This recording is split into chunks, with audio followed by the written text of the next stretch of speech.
शिल्पनिदेशक वीज तंत्री government ITI Satara. मी आपणास आज विद्युत साधनाविषयीचे महत्त्व, विद्युत साधनांचे प्रकार आणि इलेक्ट्रिकल विभागामध्ये विद्युत साधनांचं जोडणी किंवा त्याचं महत्त्व काय असतं हे थोडक्यात समजून सांगणार आहे। विद्युत साधने म्हणजे वायरिंगमध्ये विद्युत साधनांना अनन्यसाधारण महत्त्व आहे। त्यामध्ये वायरिंगची शेवटची पायरी म्हणजे विद्युत साधनांची जोडणी असते। या विद्युत साधने म्हणजे ह्याच्यामध्ये वेगवेगळे प्रकार आहेत। ह्याच्यामध्ये नियंत्रक साधने आहेत, पकडणारी साधने आहेत, नंतर संरक्षक साधने आहेत आणि इतर साधने आहेत, असे वेगवेगळे 4 प्रकार आहेत। तर त्याचा आपण प्रथमतः नियंत्रक साधने पाहू। नियंत्रक साधने म्हणजे काय, तर ज्या साधनांच्या सहाय्याने आपण एखादी वस्तू किंवा एखादा पॉईंट आपण नियंत्रण करू शकतो त्याला म्हणायचं नियंत्रक साधने। त्यामध्ये पहिल्यांदा आपण पाहिलं की स्विच असेल, SP स्विच असेल, SP स्विच, त्याला पाठीमागे हे 2 टर्मिनल असतात। ह्याला फ्लॅश टाईप स्विच म्हटलं जातं आणि या दुसऱ्या स्विचला ह्याला टम्बलर टाईप स्विच म्हटलं जातं। ह्या स्विचमध्ये 2 प्रकार असतात। याच्यामध्ये एक 2-वे स्विच असतो। 2-वे स्विचला पाठीमागं 3 टर्मिनल असतात, त्यातला मधला कॉमन असतो आणि वरचे L1 आणि L2 असतात। ह्याच्यामध्ये ह्या टम्बलर टाईप स्विचमध्ये सुद्धा एक SP स्विच असतो आणि दुसरा 2-वे स्विच असतो।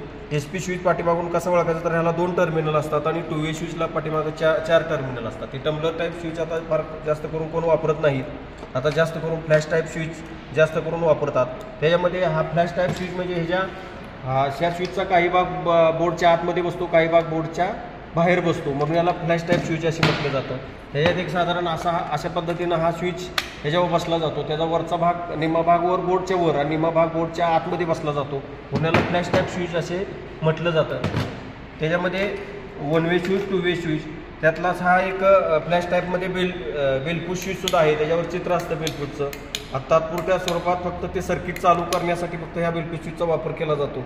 नंतर हा टम्बलर टाईप स्विचमध्ये सुद्धा असा जुन्यातला बेलपुश स्विच आहे हा, त्याचा सुद्धा पाठीमागच्या बाजूने 2 टर्मिनल असतात।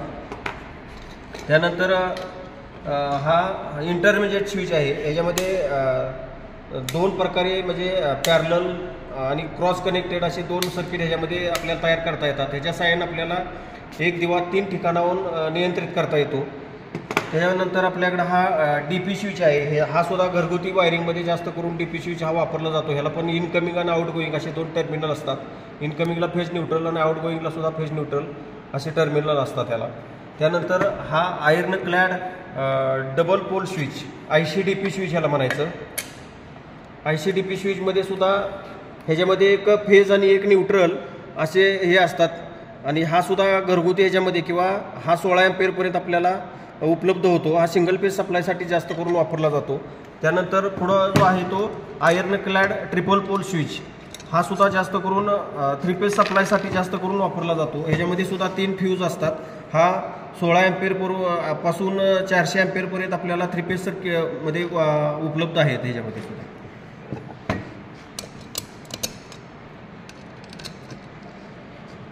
म्हणजे त्याच्यामध्ये आता ह्याच्यातले हे सर्व स्विचमध्ये सुद्धा आता नवीन टेक्नॉलॉजी पुढे आलेली आहे। आता हे मॉड्युलर स्विच आहेत, नवीन आलेले आहेत। आता हे जास्त करून आता हे मॉड्युलर स्विच आता फार म्हणजे वापरतात आता सध्या। त्यानंतर दुसरा जो प्रकार आहे विद्युत साधनाचा, त्यामध्ये पकडणारी साधने म्हणजे ज्या वस्तूच्या सहाय्याने आपण एखादी वस्तू, ज्या साधनाच्या सहाय्याने एखादी वस्तू आपण पकडू शकतो त्याला म्हणायचं पकडणारी साधने। त्यामध्ये पहिला आहे हा बॅटन होल्डर। बॅटन होल्डरमध्ये हा सरळ 90 अंशांमध्ये सरळ प्रकाश पुढे टाकत असतो। हा आहे अँगल होल्डर। हा सुद्धा बाथरूमच्या वरती किंवा टॉयलेटच्या मध्ये असा हे केलेला असतो किंवा घराच्या बाहेरच्या पॅसेजमध्ये सुद्धा हा असा अँगलमध्ये हा बसवलेला असतो जास्त करून। हा आहे पेंडेंट होल्डर। तात्पुरत्या स्वरूपात जिथं आपल्याला सप्लाय घ्यायचा आहे अशा ठिकाणी पेंडेंट होल्डर, लटकता होल्डर हा आपण जास्त करून वापरतो। हा आहे ट्यूबलाईटचा होल्डर। हा ट्यूबलाईटचा होल्डर सुद्धा हा जास्त करून ट्यूबलाईटसाठी वापरला जातो। हा आता सरळ पोझिशनमध्ये आहे। हा असा सरळ केला की हा ट्यूबलाईट लॉक होते याच्यामध्ये।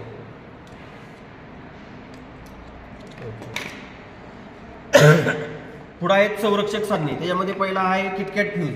हा किटकॅट फ्यूजमध्ये बेस आणि टॉप असे 2 भाग असतात।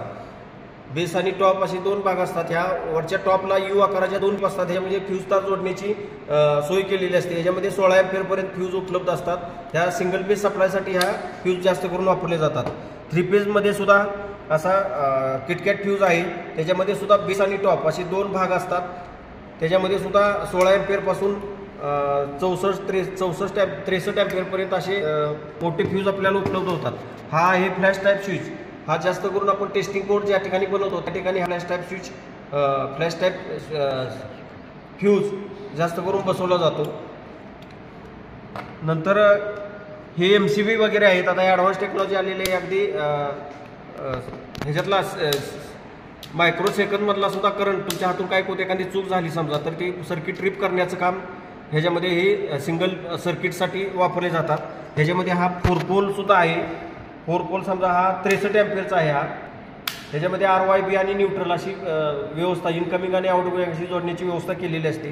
त्यानंतर आहेत इतर साधने. ह्याच्या इतर साधनामध्ये ह्याच्यामध्ये हे 5 अँपिअरचे 6 अँपिअरचे सॉकेट आहेत. फ्लॅश टाईप 6 अँपिअरचे फ्लॅश टाईप सॉकेट आणि हे 6 अँपिअरचे हे टम्बलर टाईप सॉकेट आहेत जुन्यातले. त्यानंतर हा 15 अँपिअरचा सॉकेट आहे. त्याचा सुद्धा काही पाठीमागचा भाग हा निम्मा बोर्डच्या बाहेर आत बसतो, हा वरचा भाग बोर्डच्या वर बसतो. त्यानंतर हे सिलिंग रोज आहेत. ह्याच्या सिलिंग रोजमध्ये 2 प्लेट सिलिंग रोज आणि 2 प्लेट म्हणजे ह्याला इनकमिंग येणाऱ्या 2 वायर असतात आणि त्या पॉईंटला जाणाऱ्या वायर फ्लेक्झिबल वायरला पण तिथं जोडत असतो. ह्याला 2 प्लेट सिलिंग रोज म्हणायचं. ह्याच्यामध्ये काय 3 प्लेट सिलिंग रोज सुद्धा आहेत. हे 3 प्लेट सिलिंग रोज आहेत. ह्याच्यात एक कॉमन असतो. ह्याच्या साईडनं 2 सर्किट आपल्याला नियंत्रित करता येतात. दुसरा आहे ही 2 पिन ही 5-6 अँपिअरपर्यंत आपण वापरतो सिंगल फेज सप्लायसाठी. त्यानंतर हे आहे 3 पिन टॉप. त्याच्यामध्ये सुद्धा फेज न्यूट्रल आणि वरचा पॉईंट जो आहे तो आर्थिंगचा पॉईंट असतो. ह्याच्यामध्ये पुढचा जो पिन आहे तो 16 अँपिअरचा पिन आहे. हा पॉवर पॉईंटसाठी जास्त करून वापरला जातो, फेज न्यूट्रल आणि आर्थिंग. दुसरा त्यातला भाग आहे हा अडॅप्टर, म्हणजे ट्यूबलाईटचा वगैरे सप्लाय देण्यासाठी ट्यूबलाईटला होल्डरमधून आपण कनेक्शन करत असतो. हा त्याचा टॉप आहे आणि हा त्याचा बेस आहे. याला 2 टर्मिनल आहेत, फेज आणि न्यूट्रल म्हणजे जोडण्याची सोय असते ह्याच्यामध्ये. त्यानंतर हा इंडिकेटर आहे. हा बोर्डवर आपण काय करत असतो, बसवत असतो, म्हणजे तिथं सप्लाय आहे किंवा नाही त्यावरून आपल्याला समजतं. अशा पद्धतीने ह्या विद्युत साधनांचे महत्त्व किंवा विद्युत साधनं ह्या जास्त करून ह्याच्यामध्ये वापरत असतो.